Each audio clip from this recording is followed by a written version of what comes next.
Hey, how you doing? Pat here. This has been a nightmare to get the files off of this camera. One, because I'm using USB of the bike. Even with the bike turned on, I was having issues, so I thought this morning I'd be smart. I'd go grab one of my battery packs. I was still having issues. I don't know if I finally figured it out or if it just decided to cooperate, but what I basically did is I let the camera boot up, I let it start recording, I hooked it up to Wi-Fi of my phone, then I went into the app and I stopped recording, then I downloaded it to my phone, and at least that worked that time. What I'm seeing, because I have 5-minute intervals as far as the loops go, that the files are anywhere between 430 and 530 megabytes roughly, give or take a little bit. There, you see the green light just went off? It just kicked off the Wi-Fi.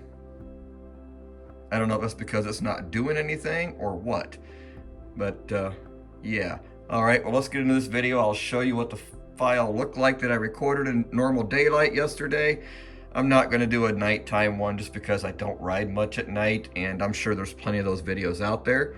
I just wanted to see this, if my setup like this on the front here, and let me get around to the back and I'll show you the back again in case you didn't see the install video. And then I set it up like this on the back. What I need to do now is go back and put blue Loctite on everything. All right, let's get into what these videos look like. Okay, looking at the app here, I figured out my issue. I needed to set the Wi-Fi timeout for 5 minutes. That let me get one 430 megabyte file. That being said, I would suggest if you need multiple files, go through the headache of just taking the card out and plugging it into your computer on its own. Downloading via Wi-Fi will be a nightmare because it times out every 5 minutes. Let's get in to see what the camera actually looks like. I didn't get either camera very level, but that's okay for a first test run. Worst case, if I had to use this video for accident, I could. Or even something cool, because I can always level it in post-production. Down in the lower left, they have a timestamp if you choose, and you can rename the camera if you like. I just did that, so I'll try it again later, but that won't be part of this review, for lack of a better word. The front-facing camera does pretty good in daylight. The rear-facing camera, I think, does pretty well in daylight too. Like I said earlier, I don't do a lot of night riding. When I do, it's actually early AM, like 5, 6 in the morning before Mr. Sun's come up.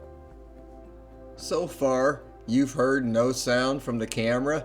That's because I've turned it off here in post. All you're gonna get is wind noise. I will go ahead and turn that on, so warning, if you have your volume way high, turn it down. I'll give you a couple of seconds while I still ramble here. I'll just give you a quick snippet of what the sound from the camera sounds like at 55, 60 miles per hour.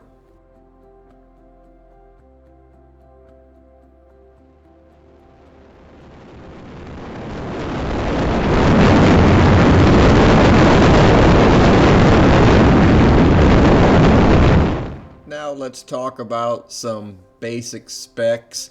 It's a 1440 front and a 1080 rear, 30 FPS. I don't know why these cameras can't be 60. I think most of us would pay the extra money to get the 4K front, 4K rear, 60 Hertz. Or I mean 60 FPS, just for the clarity of capturing license plates and things. It is IP67 waterproof. Alright, as I start to end this video, if you haven't, please give me a thumbs up and subscribe if you haven't already. I'd greatly appreciate it, and it helps the channel out a lot. But before we go completely, as I enter this small town here, let's see if we can zoom in on some license plates and maybe read them. Kind of hard to find a front license plate now that Ohio no longer requires them. This is the best I could do. It might be readable, but it's obvious there's some kind of protector over the plate, kind of obscuring it a little bit. Okay, thanks again for watching. I hope you liked this little preview of what the motorcycle version of the in-off K6 can do, and there is a bicycle version, so make sure you buy the right one if this is something you want.